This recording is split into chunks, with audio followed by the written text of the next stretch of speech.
As we mentioned at the top of the show, April is Child Abuse Prevention Month, a time to turn the spotlight on this heartbreaking problem and see what we can do to help. Once again, here's Lorraine Cachola with a look at how some in the Mid-South are assisting victims of child abuse to overcome tragedy. The Children's Memorial flag is flying over the Child Advocacy Center of Memphis once again. The flag, a reminder to passersby of those children in Shelby County killed as a result of child abuse. The center, a beacon of hope for victims of child physical or sexual abuse. Each year, an estimated 100 to 200,000 children in the United States are physically abused. 5 times as many are neglected.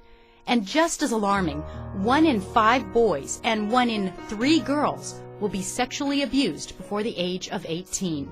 But it's yet another type of abuse that has the most impact on the life of a child.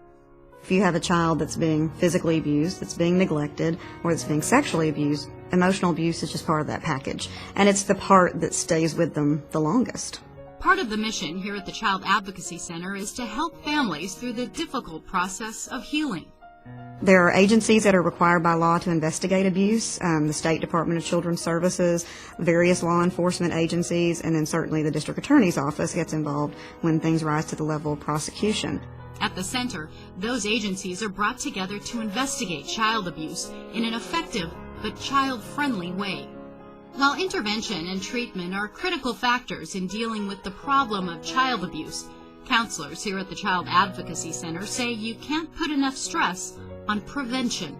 Watch for any signs of child abuse, which can include unexplained injuries, sudden behavior changes like aggression, mood swings, or fear of being alone with a certain person, changes in appetite and withdrawing from others. Also, keep a close eye on your child's internet use. Sexual predators rely on unsuspecting victims, providing key personal information through chat rooms and personal web pages.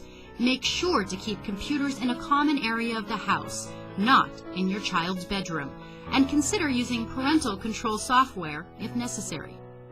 And above all, communicate. Teach a child to recognize appropriate and inappropriate behavior, and to know that it's okay to tell someone about any person that is making them feel uncomfortable, even if it's a loved one.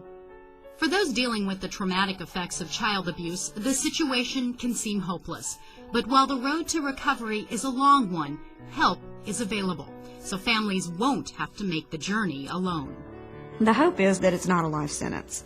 It's something that there can be intervention, there can be protection provided, and that child can live a happy, healthy, normal life and grow into adulthood to have a perfectly normal adult life. For Smart Medicine, I'm Lorraine Cachola.